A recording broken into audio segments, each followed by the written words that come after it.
hello guys, welcome to my channel Play Maths with Rhythm and I'm your Rhythm ma'am. So guys, इससे पहले हम 3 chapter कर चुके हैं, you know that. और फिर से एक बात कहूंगी, अगर नहीं देखे वो चैप्टर तो जाइए देखिए और लाइक सब्सक्राइब एंड शेयर करना ना भूलिएगा. ओके, तो अब चलते हैं हम चैप्टर 4 की तरफ. कौन सा चैप्टर है ये चैप्टर है लीनियर इक्वेशन इन 2 वेरिएबल. यस, 1 वेरिएबल का तो हम पीछे करके आ चुके हैं, अब हम करेंगे 2 वेरिएबल्स में. भाई क्या है ये 2 वेरिएबल्स, है ना. चलो वो करेंगे.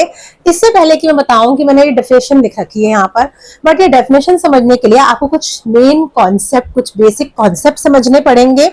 अब वो कॉन्सेप्ट क्या है समझाते हैं, सब्र करिए. ये डेफिनेशन समझ, ऐसे मत ये डेफिनेशन देखिएगा तो मैंने ऐसी लिख दी है, बट इसको समझने से पहले मैं कुछ और समझाऊंगी ताकि ये डेफिनेशन आपको अपने आप समझ में आ जाए. ओके, तो चलते हैं हम चैप्टर 4 की तरफ, लीनियर इक्वेशन इन 2 वेरिएबल. यस, ठीक है. अच्छा, सबसे पहले तो हमने जो ये क्वेश्चन है ना, क्वेश्चन मींस ये चैप्टर नेम है ना, सबसे पहले हम इस चैप्टर नेम को समझते हैं. ये चैप्टर हमसे एक्चुअल में कह क्या रहा है, क्यों ये चैप्टर का नाम लीनियर इक्वेशन इन 2 वेरिएबल रखा गया है, क्यों. ठीक है, चलो सबसे पहले चैप्टर समझते हैं. सबसे पहले चैप्टर का हम एक एक वर्ड पढ़ेंगे. ठीक है, क्या होता है सबसे पहले तो बताओ ये linear, what is mean by this linear. Linear क्या होता है. अच्छा, लीनियर हमने चैप्टर 1 में मैंने आपको समझाया था, जो हाँ मैंने आपको समझाया था ना, जिनकी डिग्रीज के ऊपर ना उनके नेम डिपेंड करते हैं, है ना. इक्वेशंस के नेम डिपेंड करते हैं डिग्रीज के ऊपर. तो अगर किसी इक्वेशन में डिग्री 1 होती है, दैट मीन्स उसका एक्सपोनेंट 1 है, उसकी पावर 1 है अगर, तो उसको हम नाम देते हैं लीनियर. आपको याद होगा, suppose I have 2x plus 4 is equal to 0, या 2x प्लस 4,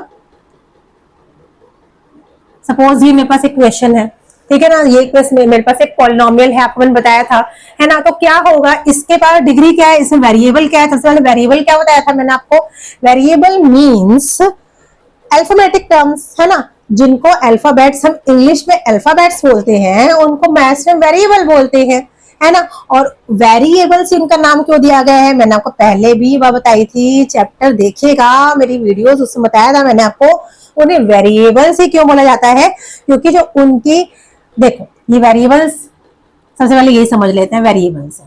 ठीक है, वेरिएबल्स क्या होते हैं. वेरिएबल्स का जो वेरिएबल, सबसे पहले वेरिएबल्स होते हैं अल्फाबेट्स. अगर हम अल्फाबेट्स यूज करते हैं अपने मैथ्स में, अल्फाबेट्स यूज करते हैं, ठीक है, अल्फाबेट्स यूज करते हैं, तो उनको हम मैथ्स में नाम देते हैं वेरिएबल का. ठीक है, अब उनका नाम वेरिएबल ही क्यों रखा गया है, क्योंकि वो टर्म्स जिनकी जो वैल्यूज होती हैं वो वेरी करती हैं, अलग अलग कंडीशन में अलग अलग वेरी करती हैं. दैट मीन्स अगर मैंने लिखा 2x plus 4 is equal to 0, ठीक है, तो यहां से जब x की वैल्यू क्या आ गई 2x, यहां से मैंने रखा, यहां हो गया -4, देन x की वैल्यू आ गई -4/2 विच इज इक्वल टू -2. ठीक है, x की वैल्यू आ गई -2. ठीक है, if I have 3x plus 6 plus 9 equal to 0. Okay, तो यहां से 3x, ये 9 में माइनस में चला जाएगा, तो x की वैल्यू क्या आ गई -3. तो देखो x की वैल्यू क्या है, हर इक्वेशन में x की वैल्यू चेंज हो रही है. यहाँ पर -2 आई थी x की वैल्यू, और वही x, सेम ही x है, उसकी वैल्यू इस इक्वेशन में -3 आ गई. ठीक है ना, -3 आ गई. अब x की वैल्यू हर इक्वेशन में वेरी कर रही है, चेंज हो रही है, वेरी कर रही है. दैट मीन्स इसलिए इसका नाम लिखा गया है वेरिएबल्स. ठीक है, तो वेरिएबल्स समझ में आ गया, वेरिएबल्स क्या होते हैं. चलो एक चीज समझ में आ गई. नेक्स्ट थिंग, लीनियर बता रही थी मैं. लीनियर क्या होता है, लीनियर होता है, मैंने आपको बताया था लास्ट, आई थिंक पॉलिनोमियल, मैंने आपको बताया था कि हम इक्वेशन के अकॉर्डिंग, डिग्रीज के अकॉर्डिंग हम इक्वेशन का नेम रखे जाते हैं. देखो अगर डिग्री यहाँ पर 1 है तो हम उसे लीनियर बोलेंगे. अब इसी को मैं यहाँ पर स्क्वायर लगा दूं, यानी x की स्क्वायर लगा दूं, तो इसको हम क्या बोलेंगे, डू यू रिमेंबर, इसको हम बोलेंगे this is a quadratic equation. ठीक है, बताया था क्वाड्रेटिक इक्वेशन हो गई सेकंड, है ना। अगर मैं इसी को 3 लगा दूं यानी क्यूब लगवा दूं तो ये क्या बन गई, this is a cubic equation, है ना। तो हम डिग्रीज के अकॉर्डिंग इक्वेशन के नेम डिसाइड करते हैं। तो यहां पर कौन सी इक्वेशन है, लीनियर इक्वेशन। दैट मींस यहां पर कोई स्क्वायर कोई क्यूब नहीं आने वाला, सिर्फ एक ही डिग्री में काम होने वाला है। ठीक है, समझ में आ गई। चलो भैया ये समझ में आ गया। चलिए अब करते हैं इक्वेशन की बात। इक्वेशन किसे कहते हैं भाई, इक्वेशन बताइए किसे कहते हैं। इक्वेशन को मैं यहाँ लिख देती हूँ। इक्वेशन कहते हैं जब भी हमारे पास, देखो मैंने यहाँ पर क्या लिखा था, 2x + 4 लिखा था मैंने यहाँ पर, है ना। बट इसी को मैं अगर आगे इक्वल टू 0 लगा दूं, इसी को मैंने आगे इक्वल टू 0 लगा दिया तो क्या बन गई, इक्वेशन बन गई। तो इक्वेशन में क्या आ रहा है, देखो इक्वेशन में अपने आप ही क्या आ रहा है, इक्वल वर्ड आ रहा है, इक्वल, एल नहीं आ रहा, इक्वेशन कर दिया है ना, इक्वल। इक्वल यानी अपने आप में एक इक्वल वर्ड इसके अंदर इंक्लूड हो रहा है। तो इक्वल मीन जब भी इक्वल टू का साइन होगा तो उसी को हम इक्वेशन बोलेंगे। ठीक है, दैट मीन्स वहां पर लेफ्ट हैंड साइड और राइट हैंड साइड दोनों ही होनी चाहिए। ठीक है, तभी तो इक्वल टू का साइन आएगा, तभी तो लेफ्ट हैंड साइड और राइट हैंड साइड होगी, तभी उसको इक्वेशन कहा जाएगा। समझ में आया, लीनियर समझ में आ गया, इक्वेशन समझ में आ गया, वेरिएबल समझ में आ गया। अब two, you know that two का मतलब क्या होता है, मतलब दो। तो यहाँ पर एक वेरिएबल से लड़ेंगे नहीं हम, दो वेरिएबल से लड़ाई होगी हमारी भाई। ठीक है, एक वेरिएबल से हम लड़के आ चुके पॉलिनोमियल में, है ना। यहाँ पर हमारी लड़ाइयां है दो वेरिएबल से। तो हमारी इक्वेशन कैसे आने वाली है, बताइए कैसे आने वाली है।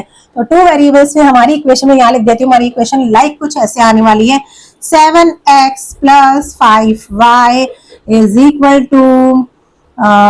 2 लगा दो। ठीक है, 0 लगा दो, 2 लगाओ, व्हाटएवर कोई भी कांस्टेंट लगा दो।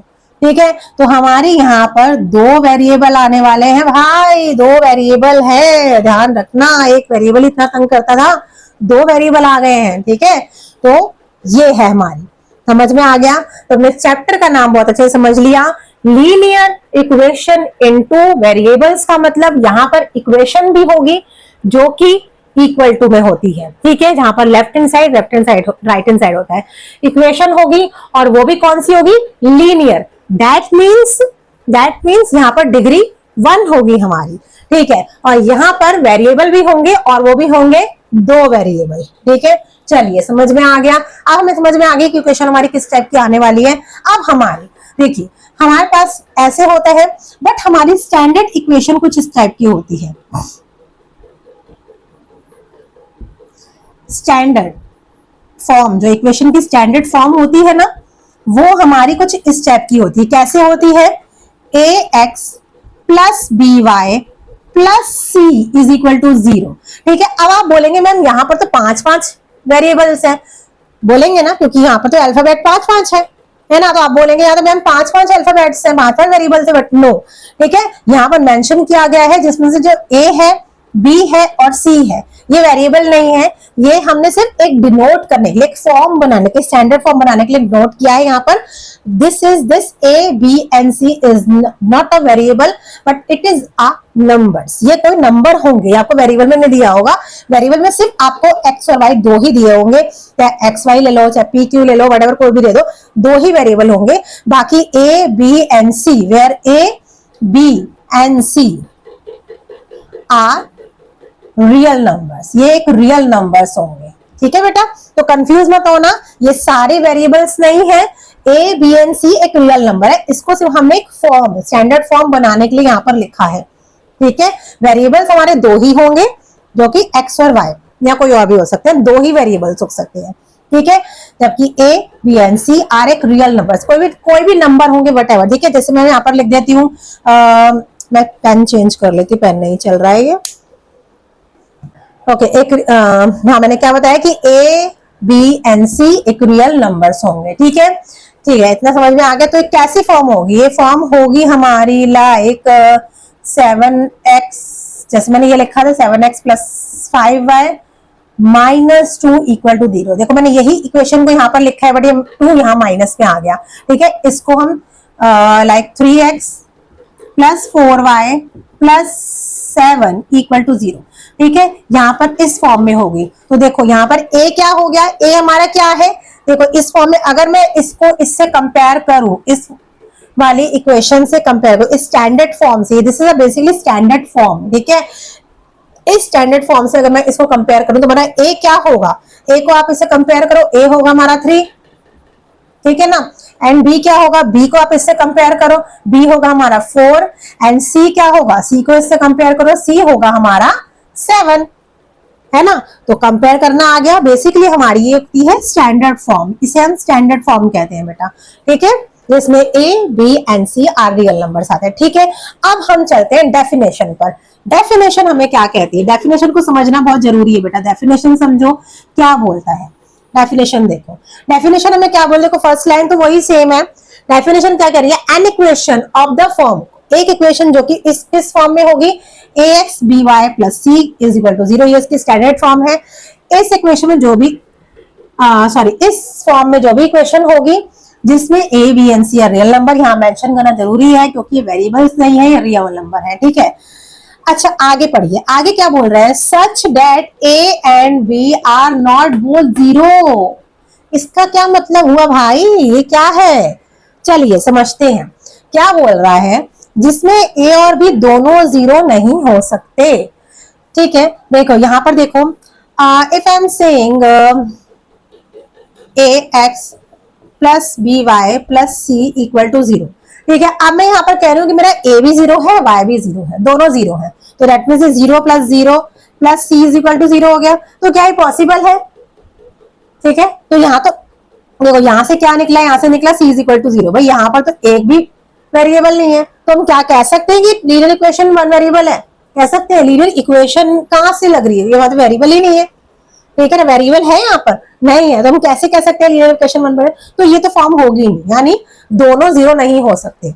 हाँ अगर मैं कहूँ यहाँ पर 7x plus 5y plus 2 equal to 0, देखो ये है, अगर मैं कहूँ कि भाई यहाँ पर x 0 है, x 0 है तो ये 0 हो गया, ये 0 हो गया पार्ट, ठीक है ना। अगर मैं कहूँ if I am saying x is equal to 0, अगर मैं कहूँ ये x इज इक्वल टू 0 है, ठीक है, तो ये 0 हो गया, plus 5y plus 2 is equal to 0, तो यहां से ये -2 आ गया, जिसमें y की वैल्यू आ गई -2/5, ठीक है, हो गया, एक 0 हो जाएगा, कोई प्रॉब्लम नहीं है। इसमें आगे बढ़ते हैं, क्या कहता है, देखिए अगर मैं कहाँ करवाऊं, अच्छा इसे इरेज यहाँ करवा देती हूँ, ये खाली जगह पड़ी है यहाँ पर, ठीक है। आगे बढ़ते हैं, क्या कह रहा है,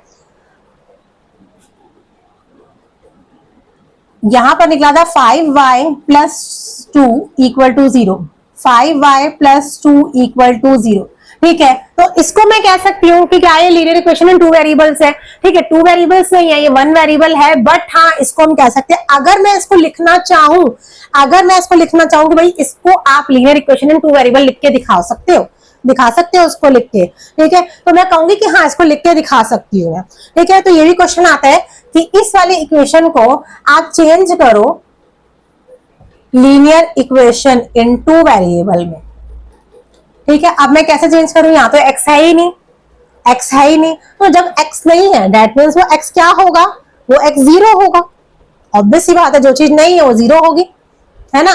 तो मैंने इसको क्या कर दिया, 0x कर दिया, और 5y तो ऑलरेडी है ही, 2 ऑलरेडी है ही, 0 हो गया, यहाँ से a हमारा 0 हो गया, b 5 हो गया, एंड c 2 हो गया, ठीक है। तो मैंने किस फॉर्म में लिख लिया, इस स्टैंडर्ड फॉर्म में लिख दिया इसको, इसमें अकॉर्डिंग लिख दिया हमने इसको, ठीक है। तो बट आप बोलेंगे कि यहाँ होता है तो एक ही वेरिएबल है, तो एक ही वेरिएबल तो हमने कैसे लिख दिया, देखिए एक वेरिएबल तो है ना, एक वेरिएबल के अकॉर्डिंग हम जैसे होता है ना, 2 किडनीज होती हैं, अगर एक खराब हो गई तो एक पे पर चल सकते हैं ना, हम चल सकते हैं ना, तो ऐसे यहाँ पर है कि अगर 2 वेरिएबल में से एक 0 हो गया है तो एक के ऊपर हम चल सकते हैं, अपना गुजारा कर सकते हैं, ठीक है, समझ में आ गई। तो ऐसा नहीं है, हम उसको 2 वेरिएबल में कन्वर्ट कर सकते हैं, बट ये है कि दोनों ही किडनियां फेल हो गई फिर तो गुजारा नहीं हो सकता भाई, है ना।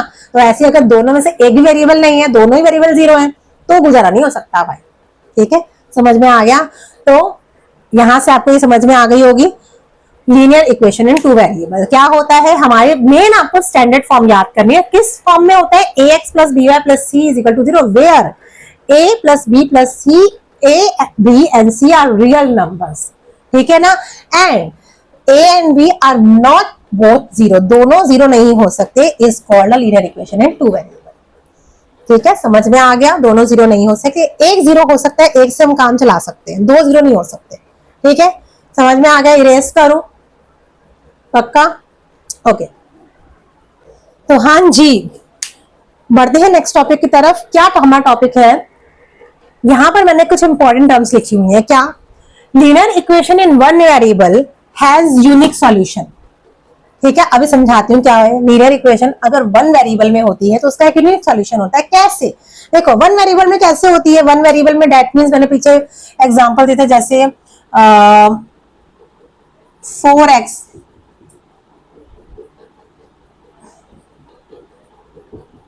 ये तो हो गई वन वेरिएबल की, वन वेरिएबल में लीनियर इक्वेशन हो गई। ठीक है ना, जिसमें एक ही वेरिएबल है, x एक वेरिएबल है, तो यहां से हम x की वैल्यू निकाल सकते हैं।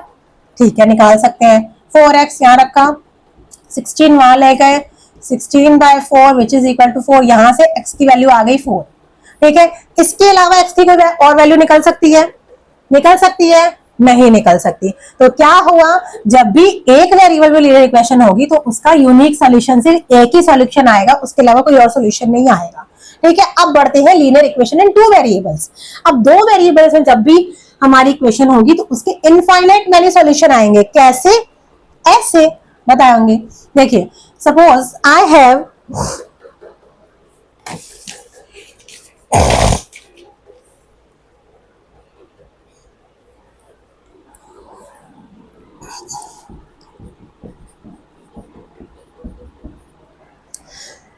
ठीक है, मेरे पास suppose I have 3x 2y plus 6 is equal to 0। ठीक है, 3x plus 2y plus 6 is equal to 0, ये बस एक इक्वेशन है। ठीक है, तो यहां पर क्या होगा, इफ अगर मैं यहां पर x 0 रखती हूं अपनी मर्जी से, ठीक है, मैं आपको सपोज मतलब बता रही हूं कि यहां पर काफी सारे सॉल्यूशन आ सकते हैं। अगर मैंने यहां पर x को 0 रखा, 0 रखा, तो ये टर्म हो गई 0 plus 2y plus 6 is equal to 0। ठीक है, 2y यहां से 6 माइनस में चला गया, y की वैल्यू आ गई 3, तो y की वैल्यू आ गई -3। ठीक है, अगर x 0 रखा तो मेरी y की वैल्यू आई -3। ठीक है, अब मैं सपोज अपनी मर्जी से x रख देती हूं 2।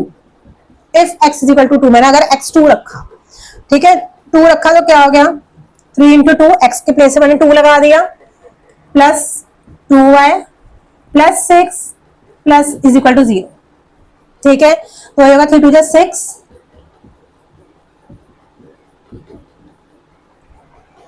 ठीक है, ये आ गया। तो ये क्या बन गया, 6 प्लस 6 इज इक्वल टू, हाँ 6 प्लस 6 12, ये हो गया -12।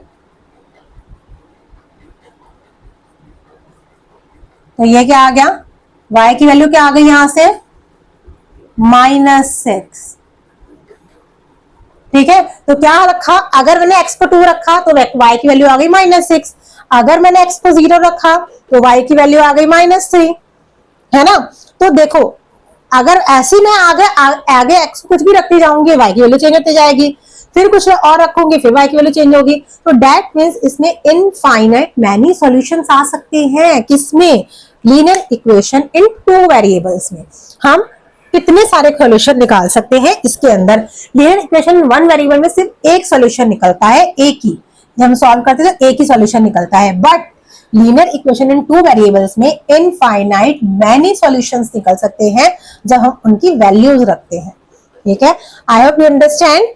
तो चलते हैं एक्सरसाइज की तरफ, एक्सरसाइज 4.1। ठीक है, चलिए, तो हाँ जी, पहुंच चुके हैं हम एक्सरसाइज 4.1 पे। तो क्वेश्चन हमारा फर्स्ट क्या कह रहा है, the cost of the notebook is twice the cost of the pen, right the linear equation, represent the statement, blah blah blah, कुछ भी। ठीक है, सो मेन जो हमारा क्वेश्चन है वो में क्या कह रहा है, the cost of the notebook is twice the cost of the pen. ठीक है। अब कॉस्ट ऑफ नोटबुक क्या दे रखी है, नहीं पता। कॉस्ट ऑफ पेन क्या दे रखा है, नहीं पता।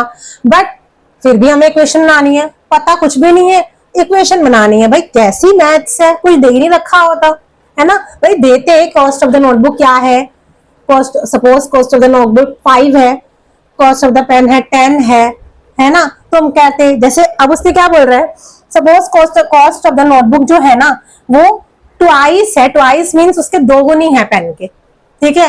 अगर हम अपनी तरफ से लगाना चाहें क्या लिखेंगे हम, सपोज कॉस्ट ऑफ नोटबुक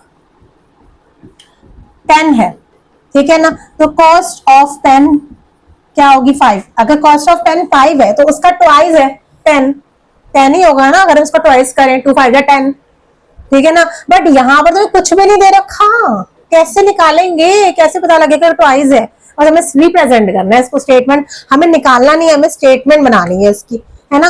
अरे यार कितना तड़पाओगे बच्चों को, मैथ्स वालों कितना तड़पाओगे, लेकिन करना पड़ेगा, है ना। चलिए करते हैं, क्या करना है अब, बस वही हमें सहारा लेना है इस लीनियर इक्वेशन 2 वेरिएबल्स के बाबा जी का। क्या निकल लेना है, इसी से हमें इक्वेशन बनानी है, इसी से हमें स्टेटमेंट बनानी है। क्या करना है, तो हमें कुछ नहीं दे रखा, जैसा कि हमको पता है हमें कुछ भी नहीं देते हैं ये, ठीक है। तो हम अपनी तरफ से लेट करेंगे, ठीक है। तो लेट क्या किया मैंने, लेट कर दिया मैंने late the cost of the notebook, क्या लेट करें भाई, बी एक्स लेट कर लेते हैं, ठीक है ना। नहीं दे रखा तो क्या करें भैया, वेरिएबल को लेके आना पड़ेगा, कुछ दे ही नहीं रखा हमें, ठीक है ना। ऐसे ही हमें वो भी नहीं दे रखा, let the cost of the pen be Y ले लेते हैं, उसकी भी कॉस्ट नहीं दे रखी हमें, है ना।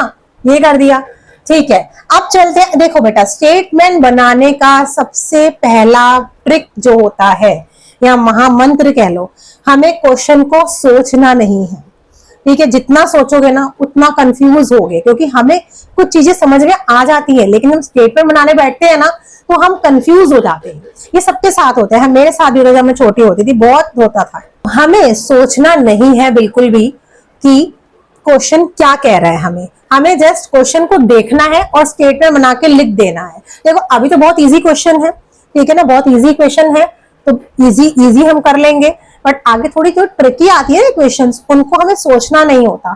सोचोगे उतना दिमाग पे जोर पड़ेगा, उतना कंफ्यूज होगे। बट जैसे से मैं कह रही हूं ना वैसे से क्वेश्चन बनाओगे, कभी भी फेल नहीं होंगे। क्या करना है, बस कुछ नहीं, हमने लेट कर लिया, बस यहाँ तक हमें देखना है, लेट कर लिया, बस क्या करना है, कॉस्ट ऑफ द नोटबुक जो कि हम अब एक्स ले चुके हैं, बस इसके प्लेस में मैंने एक्स लिख दिया, ठीक है ना। इसके बाद क्या आया, इज का मतलब इज इक्वल टू, मैंने इक्वल टू का साइन लगाया। इज का मतलब होता है इज इक्वल टू, यानी वहां से क्वेश्चन दूसरी तरफ मुड़ गया, ठीक है, ठीक है। अब ट्वाइस, ट्वाइस का मतलब होता है ट्वाइस, थ्राइस, इन सब का मतलब होता है ट्वाइस अगर आ जाए तो मतलब होता है 2 मल्टीप्लाई। देखो जब भी ट्वाइस आ जाता है तो उसके प्लेस पर आपने 2 मल्टीप्लाई लगा देना है, यानी 2 गुना, है ना। थ्राइस आ जाए तो उसके प्लेस पर आपको लगाना 3 मल्टीप्लाई, यानी 3 गुना, ठीक है ना। तो ट्वाइस लिखा है तो 2 मल्टीप्लाई, किससे मल्टीप्लाई करना है, the cost of the pen, cost of the pen क्या है, वाई। तो ये हमारी इक्वेशन बनके आ गई, खत्म, फुल स्टॉप, खत्म हो गया। हमने एक एक वर्ड का मीनिंग यहाँ चेप दिया, लगा दिया, दैट्स इट। हमें सोचने की जरूरत नहीं पड़ी कौन ट्वाइस था, कौन क्या था, कौन नहीं था, हमें नहीं सोचना, ठीक है। हमने बस लेट करना है, लेट करने के बाद जैसे जैसे क्वेश्चन बोल रहे हैं वैसे हम लगाते जा रहे हैं। सबसे पहले कॉस्ट ऑफ द नोटबुक आया, मैंने एक्स लगा दिया, फिर इज देखा मैंने तो मैंने इक्वल टू का साइन लगा दिया, ट्वाइस देखा मैंने 2 मल्टीप्लाई लगा दिया, कॉस्ट ऑफ पेन देखा मैंने वाई लगा दिया। तो अब अगर ये इसको मैं सॉल्व देखूं तो क्या बन गया, x is equal to 2y। तो ये हमारी इक्वेशन निकल कर आई यहाँ से, स्टेटमेंट, ठीक है। बस इतना ही करना था, इसके आगे नहीं करना था। तो हमारी स्टेटमेंट क्या आई, x is equal to 2y। और अगर हम इसे स्टैंडर्ड इक्वेशन में चेंज करेंगे तो क्या आएगा, x प्लस, सॉरी ये 2y यहाँ माइनस में आ जाएगा, x माइनस 2y, ठीक है। और c नहीं दे रखा है इसमें, तो c के प्लेस में जो चीज नहीं दे रखी वो क्या होती है, 0, c के प्लेस में मैं 0 लगा दूंगी और इज इक्वल टू 0। ये हमारी होगी स्टैंडर्ड इक्वेशन। अगर स्टैंडर्ड इक्वेशन पूछ लेता है तो ये लगाना, अदरवाइज स्टेटमेंट पूछे तो ये भी लगा, इतना ही इनफ है, ठीक है, समझ में आ गया। चलते हैं नेक्स्ट क्वेश्चन की तरफ, क्वेश्चन नंबर 2, जो कि एक्सरसाइज का लास्ट क्वेश्चन है, चलिए, हाँ जी, तो चलिए नेक्स्ट क्वेश्चन पे, क्वेश्चन नंबर 2 की तरफ। क्वेश्चन नंबर 2 में क्या कह रहा है कि हमें जितने पार्ट से रखे हैं ना, क्वेश्चन नंबर 2 कह रहा है कि हमें सबको इस स्टैंडर्ड इक्वेशन की बेसिक्स पर लेकर आना है, स्टैंडर्ड इक्वेशन की फॉर्म में इसे बनाना है और साथ में ए बी एंड सी भी बताने हैं। ठीक है, स्टैंडर्ड इक्वेशन की तरह हमें बनाना है इसे। ठीक है, और एबीसी भी इस हर उसमें एबीसी की वैल्यू बतानी है, हर क्वेश्चन में एबीसी की वैल्यू भी फाइंड आउट करनी है। ठीक है, चलिए पहले इस क्वेश्चन को देख लेते हैं। क्या क्वेश्चन बोल रहा है, 2x + 3y = दिस। अच्छा, ये क्या लगा हुआ है भाई, ये क्या है, ये क्या है, हमने किया था नंबर सिस्टम में, this is nothing but is a bar. ठीक है, ये हमें क्या रिप्रेजेंट करता है, ये रिप्रेजेंट करता है कि यहाँ पर जो 5 है ना, वो बार बार रिपीट हो रहा है ना, बार बार रिपीट हो रहा है। ठीक है, तो ये कुछ नहीं है, कंफ्यूज करने के लिए दिया हुआ है, कुछ नहीं करना है इसमें। ठीक है, चलिए तो इसे हम स्टैंडर्ड इक्वेशन में कैसे करेंगे, बस इसको ऐसे बनाएंगे 2x + 3y और ये आ जाएगा इस साइड पर -9.35 बार = 0। बन गई है स्टैंडर्ड इक्वेशन और यहां से हमें मिल गया ए बी एंड सी। ए क्या मिला, ए मिला 2, बी क्या मिला, बी मिला 3, अगर मैं ऐसे कंपेयर करूं स्टैंडर्ड इक्वेशन से, और सी क्या मिला, सी मिला हमें माइनस। देखो माइनस हमेशा कंसीडर करके चला करो, मैंने आपको पहले ही बात करी है, माइनस हमेशा कंसीडर किया करो। ठीक है, माइनस को निग्लेक्ट कभी मत किया करो। सी = -9.35 बार। ठीक है, कुछ नहीं करना, बहुत इजी है, स्टैंडर्ड इक्वेशन में चेंज करना है इसको। ठीक है, चलिए अब इस क्वेश्चन को देख लेते हैं। ये क्या है, दिस इज -2x + 3y। ठीक है, और ये 6 इधर आ जाएगा तो -6 हो जाएगा = 0 हो गया। ठीक है, अब यहां से एबीसी निकालेंगे, ए हो गया -2। ठीक है, माइनस निग्लेक्ट नहीं करना, बी हो गया 3 एंड सी हो गया -6। ठीक है, ओके। अब ये वाला क्वेश्चन देख लेते हैं। ये क्वेश्चन सेकंड था, पार्ट सेकंड था, मैं थर्ड पहले करवा दिया है। ठीक है, पार्ट सेकंड। अच्छा, इसमें क्या करना है, इसमें दे रखा है x - y/5 - 10 = 0। देखो ऑलरेडी ये स्टैंडर्ड इक्वेशन में है, बट इसमें डिनोमिनेटर है, डिनोमिनेटर को सॉल्व करना है बेटा, ध्यान रखना। ठीक है, इस डिनोमिनेटर को कैसे सॉल्व करेंगे, हम एलसीएम ले लेंगे 5 का। ठीक है, तो यहां हो गया 5x, ये तो हो गया y, ये हो गया 50 = 0। ठीक है, अब ये 5 वहां चला जाएगा तो भी 0 ही हो जाएगा। दैट मींस हमारी इक्वेशन क्या आ गई, 5x - y - 50 = 0, क्योंकि ये 5 वहां जाके 0 हो गया, वहां मल्टीप्लाई हुआ 0 से तो 0 हो गया। तो अब ये बनी हमारी स्टैंडर्ड इक्वेशन। तो यहां से हमारा a निकला 5, बी बताइए क्या होगा, बी में कुछ नहीं है आगे, तो क्या होगा, दैट मींस 0 नहीं होगा। कभी 0 मत लगा देना कि कुछ नहीं है तो 0 है, भाई कुछ है, तो अगर कुछ नहीं होता तो y भी यहाँ पर होता नहीं है ना, तो y भी यहाँ पर डिजर्व नहीं करता होना अगर कुछ नहीं होता तो कुछ नहीं मतलब इनविजिबल 1 है यहाँ पर -1। ठीक है, अगर कुछ नहीं है तो y किसके साथ है, किसके साथ है, ठीक है ना, तो y यहाँ पर एग्जिस्ट ही नहीं करता अगर कुछ नहीं होता तो दैट मीन्स कुछ नहीं है, दैट मीन्स यहाँ 1 है, -1 एंड c = -0। ठीक है, समझ में आ गया, ओके। इस इक्वेशन को करते हैं, ये क्या है, y - 2 = 0। भाई यहाँ पर हमने इसे स्टैंडर्ड फॉर्म में करना है, लेकिन स्टैंडर्ड फॉर्म में करने के लिए 2 वेरिएबल होने चाहिए, यहाँ पर तो एक वेरिएबल है ही नहीं, x वाली टर्म ही नहीं है। तो मैंने आपको क्या कहा था, जब कोई नहीं होता तो हम 0 लगाते हैं, क्योंकि x यहाँ पर एग्जिस्ट नहीं करता, तो एग्जिस्ट ही नहीं करता तो हम तो 0 के साथ लगा देंगे, 0 के साथ भी एग्जिस्ट ही नहीं करेगा, बट हाँ वो वहां थोड़ा दिखने में लगेगा कि हमारे स्टैंडर्ड फॉर्म है। ठीक है, एग्जिस्ट तो 0 के साथ भी नहीं करेगा वो, तो हमने क्या लगाया है यहाँ पर 0x + y - 2 = 0। ठीक है, तो यहां से हमारा a 0 ही बनता है, b y के आगे कुछ नहीं है, बट y एग्जिस्ट कर रहा है, y के आगे कुछ नहीं है, दैट मींस 1 एंड c हमारा -2। ठीक है, दिस वन 5 = 2x। ठीक है, तो अगर ये 2x इधर आ जाए तो -2x = 0। अब x हमारा पहले होता है तो हम पहले ले जाएंगे, इसको आगे रख देंगे। ठीक है, तो और आगे कब रखेंगे, इसका माइनस भी है, माइनस को भी आगे लाना पड़ेगा, ध्यान रखना, और 5 के साथ प्लस है, तो -2x + 5 = 0 हो गया।